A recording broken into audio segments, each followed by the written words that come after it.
それではお時間となりましたので、これより自己主 We'd 張 like 型 to デジタ start ル ID が切り開 the く panel discussion on the topic Business and Society Made Possible by Self-Sovereign Digital ID.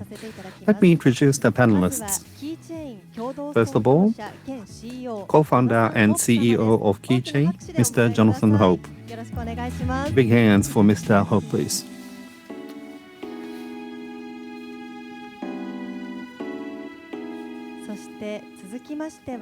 Next is a director from the Digital Integration Unit at NEC Corporation, Mr. Daichi Iwata. Big hands for Mr. Iwata.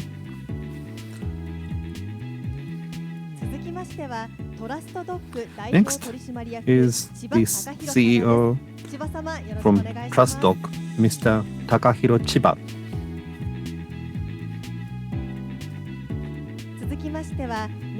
Next, partner and attorney at law of Nishimura and Asahi, Ms. Ayako Matsumoto.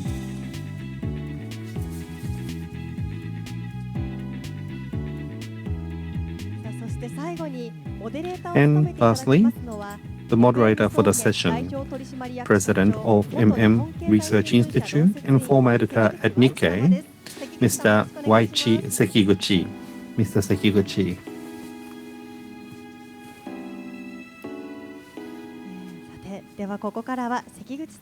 From here on, we'd like to pass on to Mr. Sekiguchi. The floor is yours. Thank you for introduction. I'm Sekiguchi, President, Research Institute. I would like to spend the next 40 or so minutes to discuss self-sovereign digital ID, SSDI, a business and society made possible by self-sovereign digital ID. In the face of COVID-19, remote working and remote medicine have seen decentralization, and we have seen much progress in terms of remote. And KYC and ID have become all the more important against this backdrop. And that is why we would like to give a particular focus on self-sovereign digital ID, SSDI, and what is the significance of SSDI. Turning our eyes to abroad, I've just learned that 1 billion of the global population have yet to obtain ID. Nationality ID have not been issued by the government, and there are a lot of refugees who also do not have ID. In the global cyberspace, there are a lot of businesses and services. In conducting businesses and providing services, digital ID is a key. This has become an important theme. That is why we have invited 4 experts on this topic, and I would like to give them a chance to introduce themselves. Mr. Chiba first. Hello, my name is Chiba from TrustDoc. I'm very much looking forward to today. Could you explain about your company a little bit more? Now, we do KYC on an online basis. We do this at Ekeki. So we're not just confirming the identification card or checking and against the criminal activities and so forth. So we do API-based the personal identification. So we're providing KYC as a service. Good afternoon, everyone. I'm Jonathan Hope, CEO of Keychain. At Keychain, what we believe is that we can build a better world by enabling companies and individuals and even governments the ability to define and manage trust in a digital world. And so what we do is that we provide to the market tools that our partners and our clients can use to infuse their applications with the same sort of power that is embodied in the blockchain, with the ability to protect data online, protect digital identities online, and to really define a new sort of way of trusting and definitions in the digital space. Thank you very much. それでは続きまして、岩田さんお願いいたします。はい、NEC の岩田と申します。本日はよろしくお願いいたします。私は NEC Thank you. This is Iwata of NEC. At NEC, I am in charge of digital finance, fintech domain, business development. I am a lead there. 5 or so years ago, when fintech has gained momentum in digitalization of financial services, digital ID is essential. And in digital ID, not only in financial services, but in other industries and sectors as well, this could have consequences. And that is why we are working on digital ID. I've been looking forward to this opportunity. Thank you. So next, Ms. Matsumoto, 西村朝日法律事務所パートナー弁護士の松本と申します。 partner attorney at law at Nishimura and い Asahi. ろいろな分野でリーガルサポー Now, トをさせてい in ただいているん various ですけれども areas, we are providing legal 新しい分 support. 野にも積極的に力を And 入れて even in い new ます areas, we are trying to put in efforts proactively. And more recently, we are seeing a rapid progress in digitalization. So what is referred to as DX, that type of the work area. And data law is being established in various countries, the data protection law. So we're providing support towards that. The utilization of information, these are also areas where we have put in a lot of effort. I myself have been focusing on those areas recently, so I'm very much looking forward to the discussion それで today. は早速ですけれども、 Thank you. So without further ado, we would like to start the panel.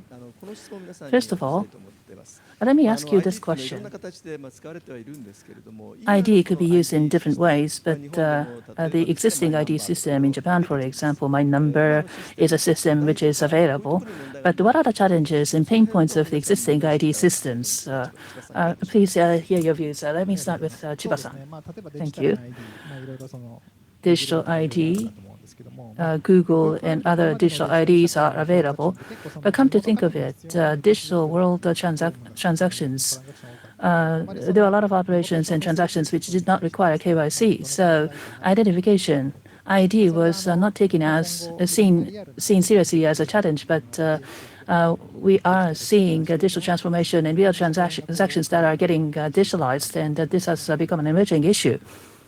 That is what I feel. 最初 Thank you. のトラストドッグではどの部分が So in practice, at TrustDog, what is that you're trying to resolve?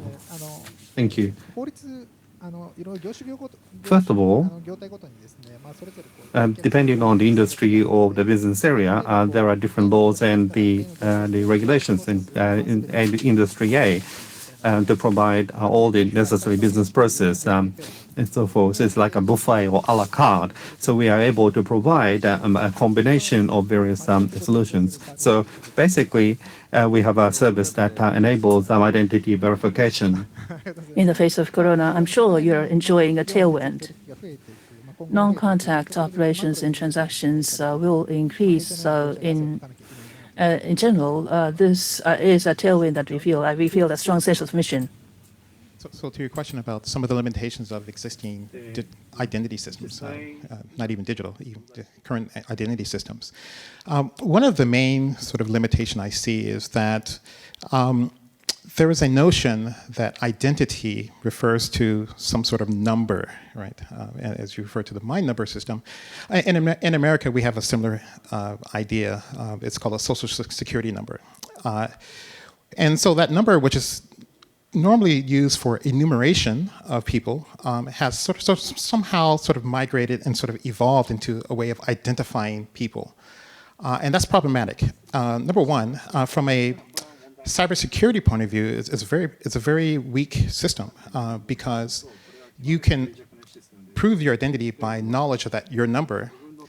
But if a hacker happens to hack your information and they get that number, from then on, they have basically stolen your digital identity, and therefore the whole system sort of falls apart.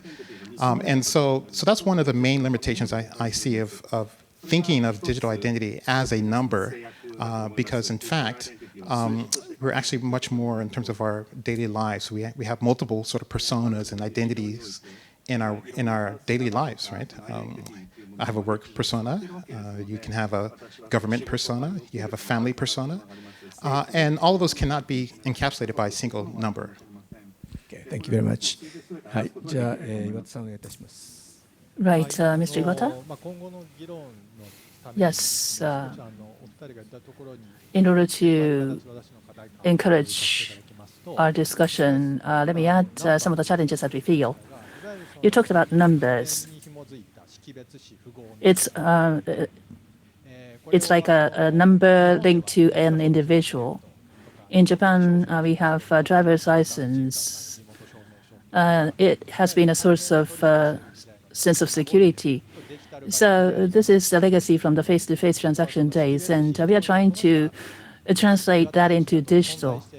So Daiichi Iwata exists, and this is a trustworthy person. In order to conduct trustworthy transactions, the personal verification system in Japan is still based on the old way of doing things. And the bigger challenge will be that identifier, based on identifying, self-assertion has been used. Big tech platforms have understood my habits and my preferences, and they decide that this will be this I will like. And in Japan, in the United States, they are like voting.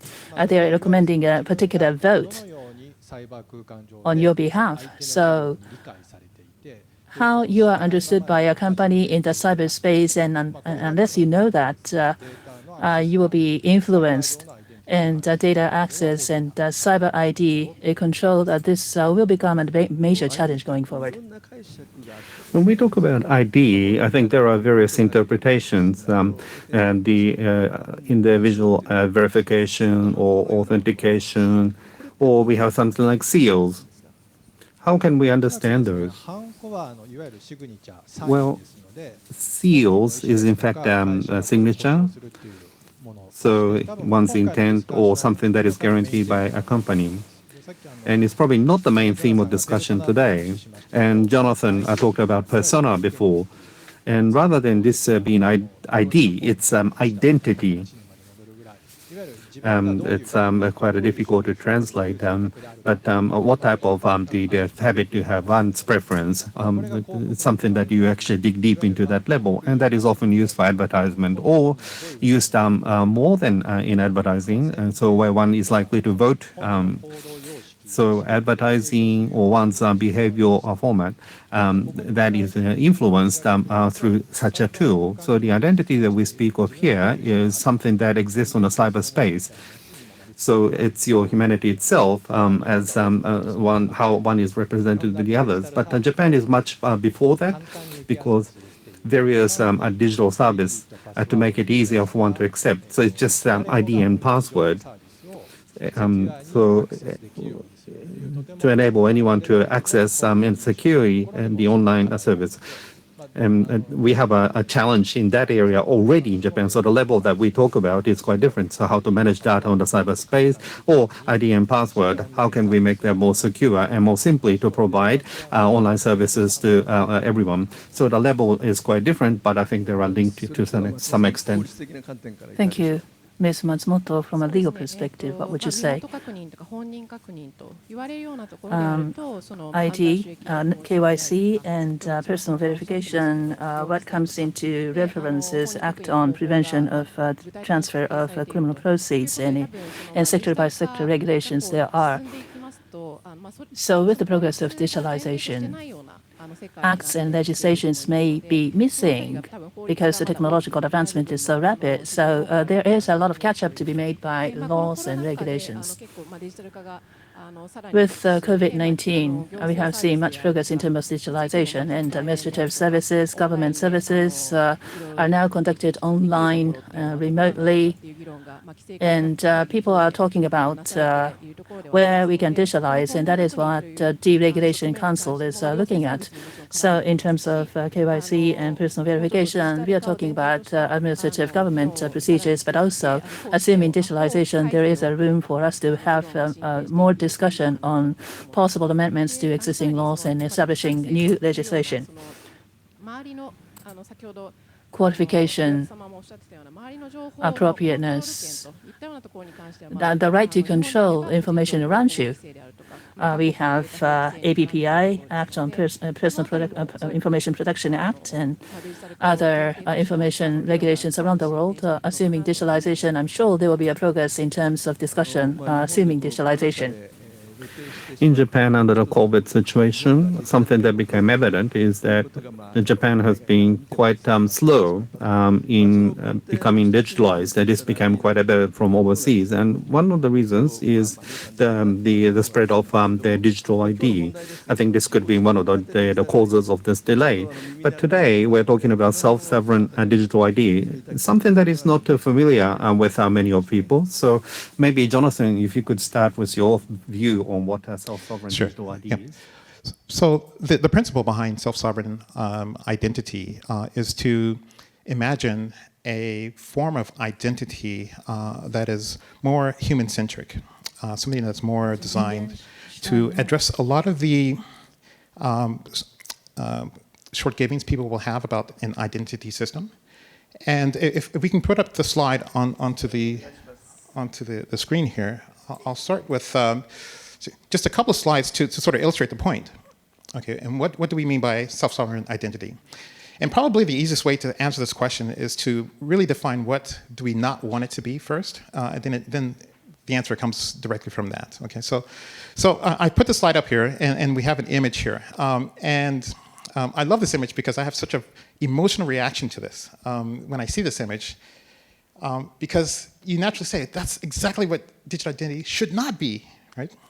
It should not be some barcode that's associated with every human, so I want to illustrate that point with this picture here, that to define self-sovereign identity, let's define what we don't want. Identity should not be, again, a number that's assigned to people, because, as I mentioned, we have different personas in life, and not one system knows all of my personas, right? I might have a certain persona to my bank, I may have a certain persona to the government, but I don't necessarily want the bank and government to be speaking to each other with respect to my finances, unless it's taxes, right? I have a persona with my family, and I don't necessarily want those conversations to be intermingled and that sort of identity to be intermingled with other personas. And so when we define what is self-sovereign identity, we obviously need to have something that's human-centric, and so that we have the ability to have different identities for different contexts. That's number one. Two, as the word suggests, self-sovereign means that the identity has to be managed and created by the individual themselves, right? I would feel much more comfortable if this number, let's call it some sort of sophisticated mathematical property, of some sort, that I can create it myself, rather than it being given to me by a government or given to me by Google or Huawei or what have you. I would feel much more confident if I can define it myself.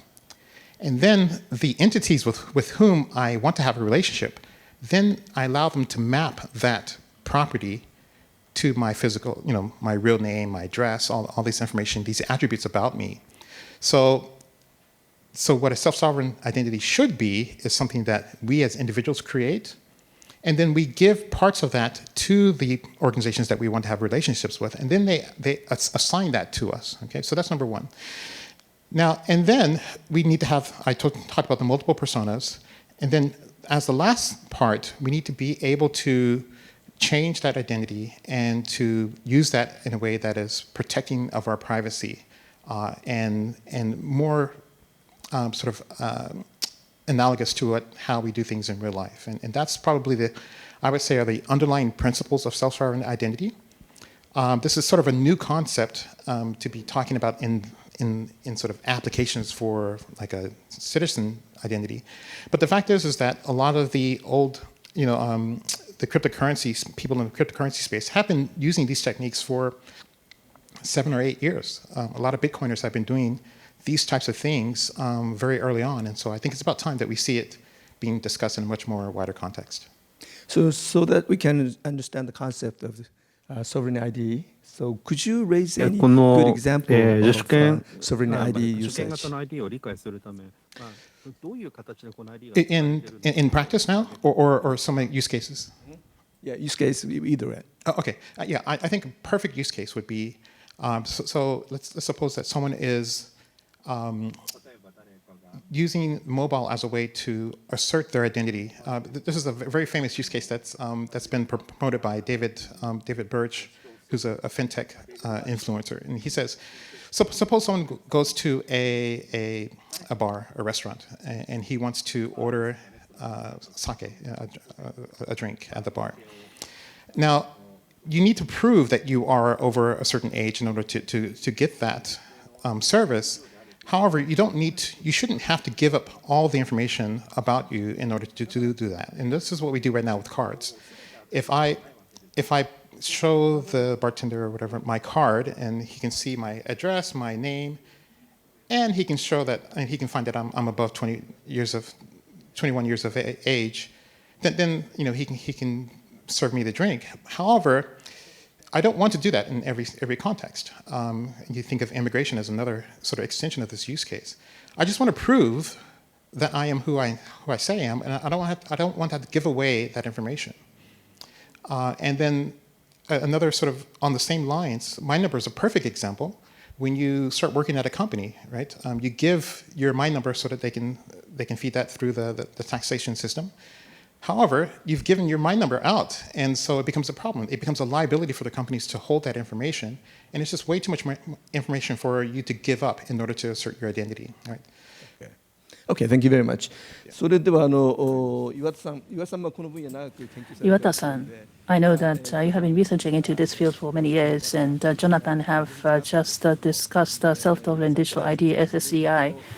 How would you explain SSDI, Mr. Iwata? What are the strengths? The strengths and features described by Jonathan, I agree with them all.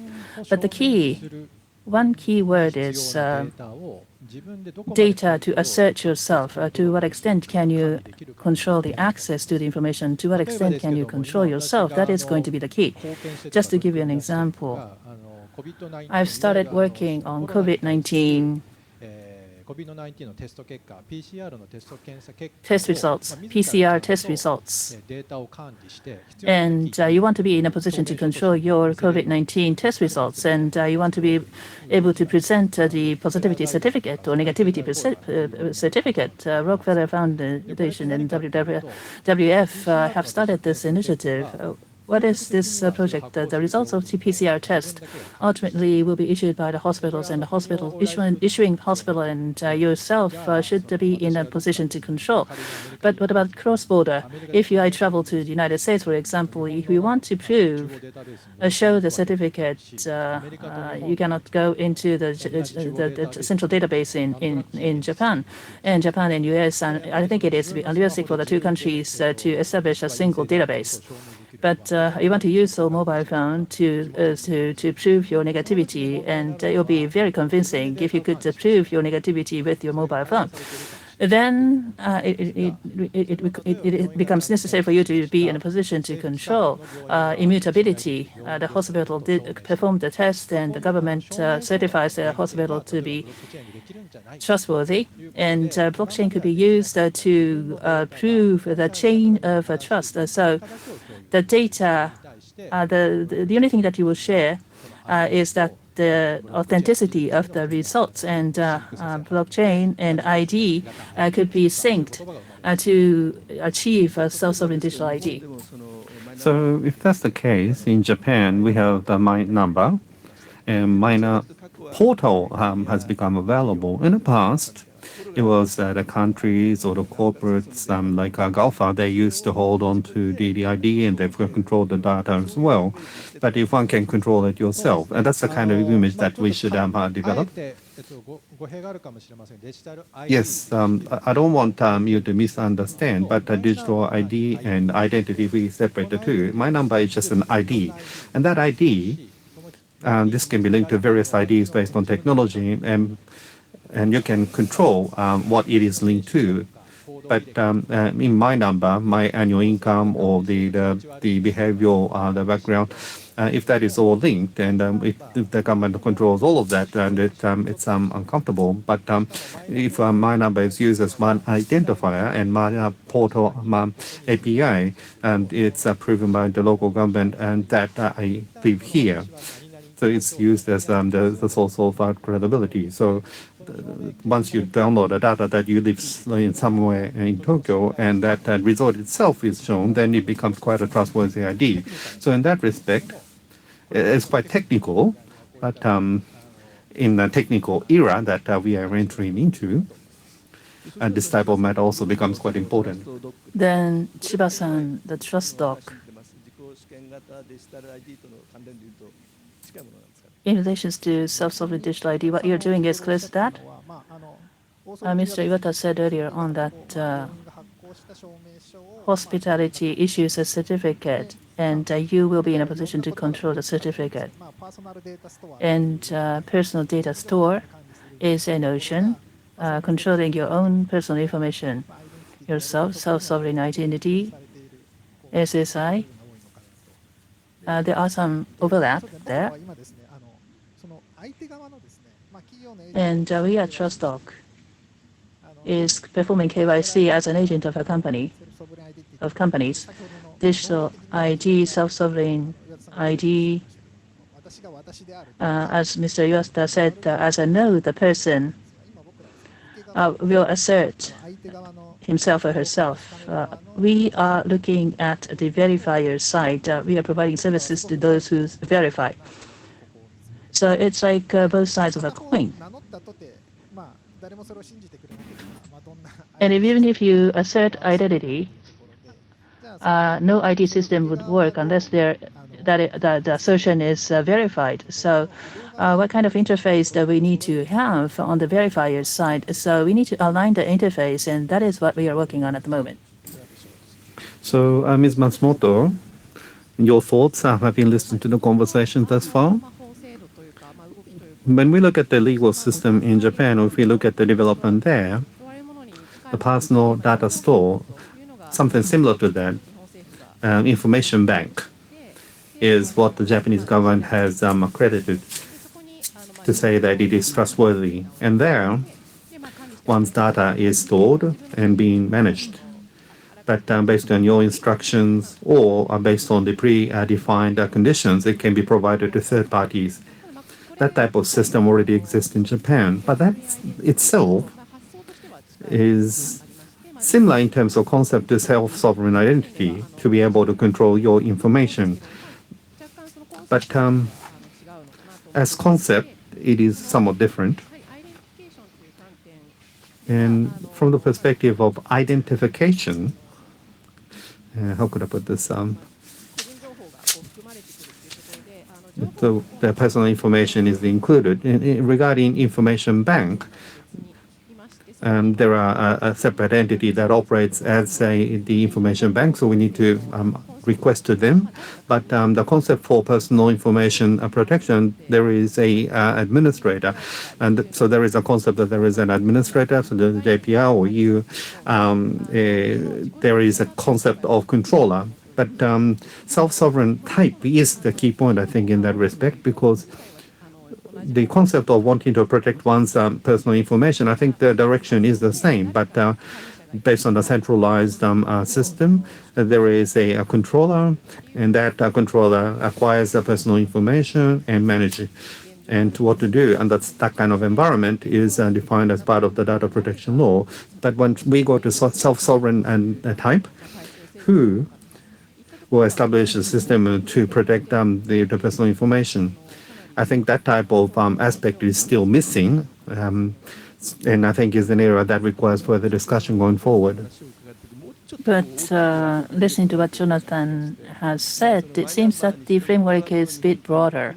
Be it my number, we have the government of Japan, and my number is provided by the Japanese government. And as I said at the outset, I talked about refugees, and there is no government to talk about, and how to establish an ID. In that context, this is a challenge in cyberspace.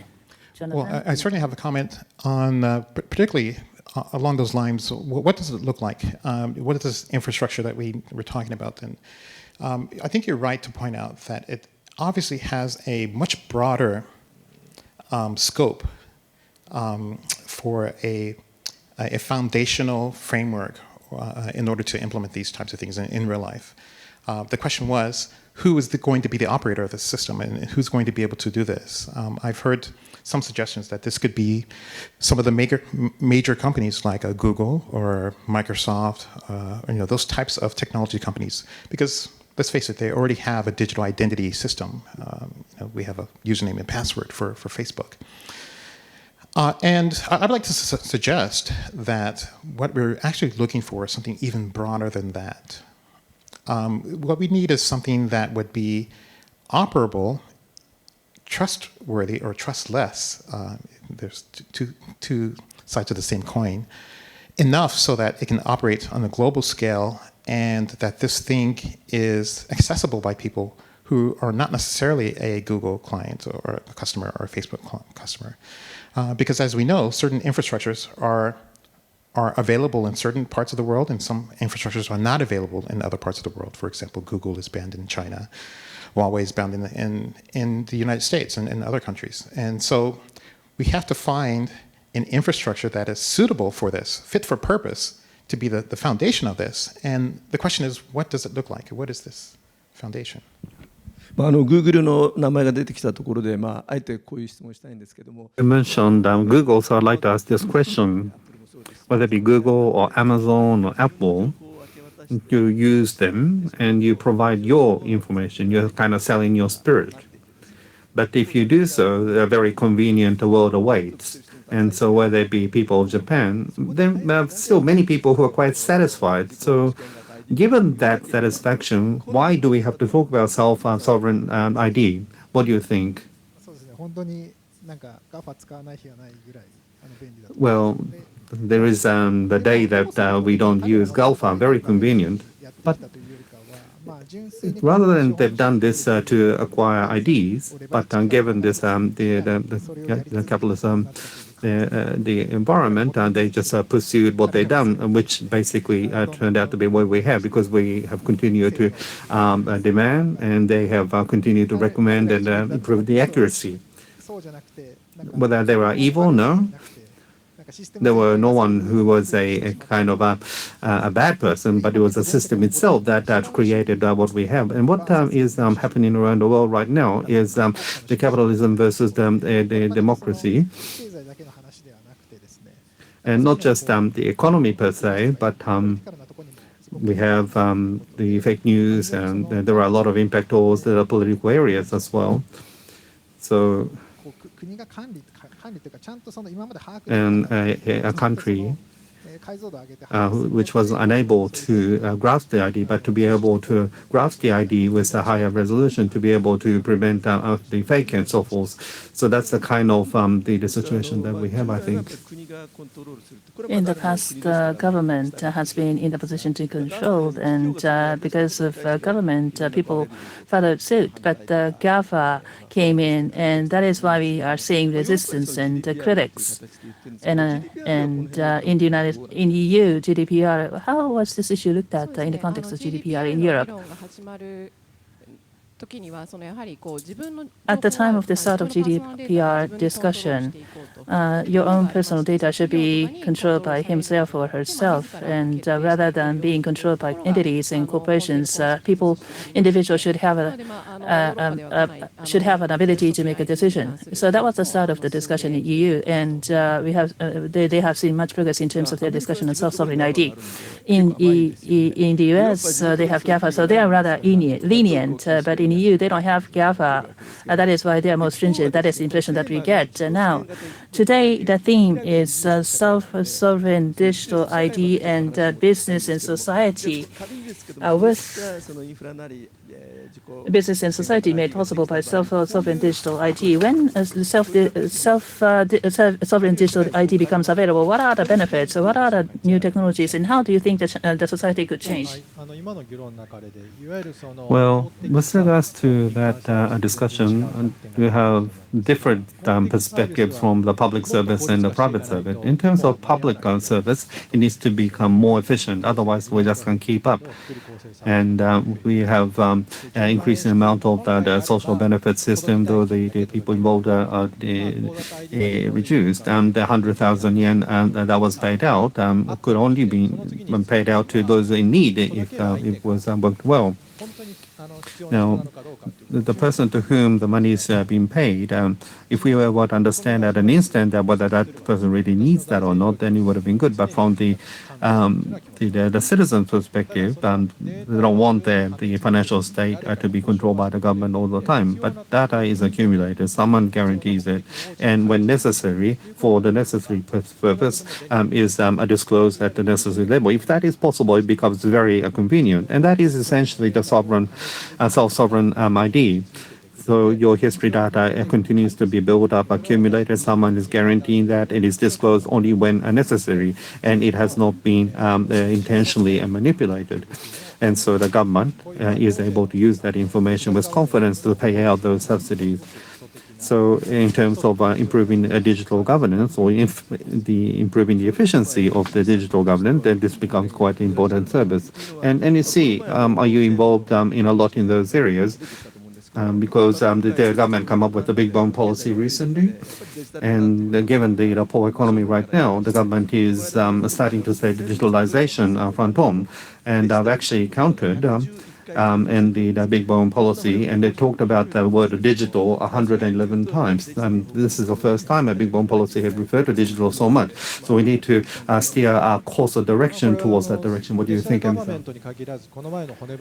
Not just digital government, but e-government, but digital news deal is how one would characterize the latest basic policy on fiscal and structural reform to catch up with delay of 10 years. Japan's productivity has not been enhanced for the past decade, and Europe productivity has been increasing. So digitalization and productivity enhancements are linked. So with the progress of digital services, when digital services become available widely, digital ID is a must. Put aside self-sovereign digital ID. And when your data is involved, information bank or self-sovereign digital ID, it doesn't matter as long as you can control your own personal information. And you have to establish a mechanism for that, and you have to have a set of technologies that can easily be implemented. Shiba-san, what are the benefits that we can expect? Well, thank you. I think you can just implement it right now. The key point is that so you need to abide by the regulations. So start implementation where there is no laws or regulations, and then gradually move into those areas governed by the regulation and so forth. I think this is the best practice. And in terms of ID, digital identity has become a big issue, and the fundamental human rights related layer and GAFA ID layer that has been discussed previously. I think they are separate. I don't know which is above or below. That the cross countries, and even now, we have non-Japanese people coming to Japan to work. And they have to acquire a visa, and they need to get the foreign registration card, and they need to open up the bank account. But in order to rent out a place, but in order to rent a place, you need a bank account. But in order to have a bank account, you need this and so forth. So here, if there is a self-sovereign ID, that could actually solve the issues like a cushion. That would be wonderful. I suspect that Jonathan would say that blockchain makes this all available, right? Thank you. Possible, Yes. right? So, towards these questions, how to make a global platform, and I'll just say very quickly, such a system, whatever it's made of, whether it's blockchain or not, has to have certain properties, and that has to be number one. It has to be global. It has to be interoperable. It has to be censorship resistant. It has to be Sybil resistant, and it has to be something that that we can trust, meaning that we just can verify individually that it's working, right?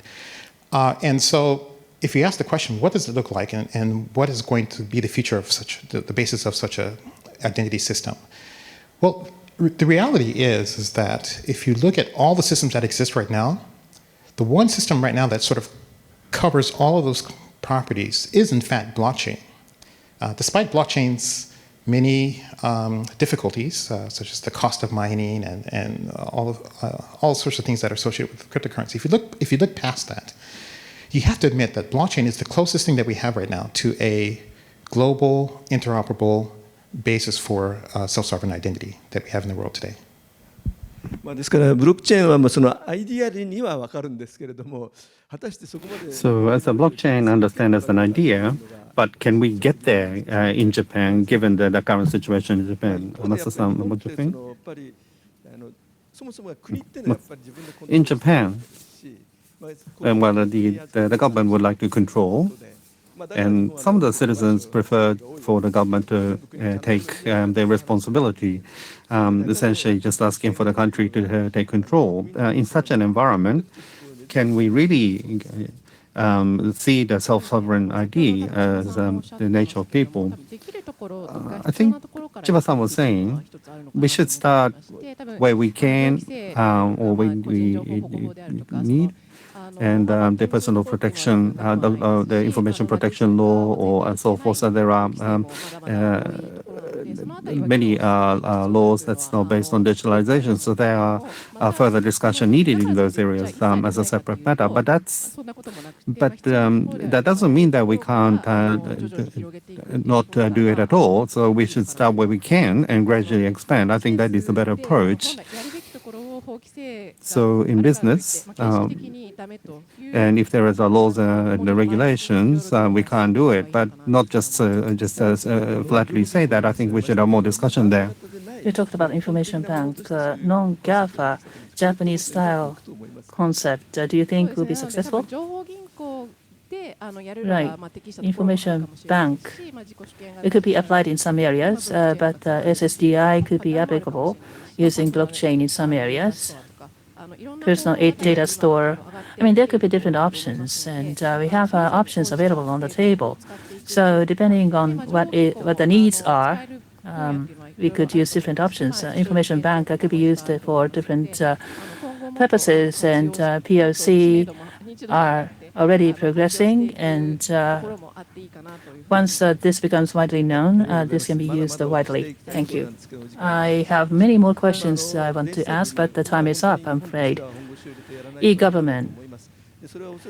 Japan has to be more serious about e-government to provide quality services, improve services, but this has been an area which has been cost incentive, and with digitalization, cost could be reduced, and digital ID will become increasingly important. I've learned a lot from this panel, and hope you will also learn a lot. Please join me in giving a big applause to the panelists. Thank you very much. Thank you very much.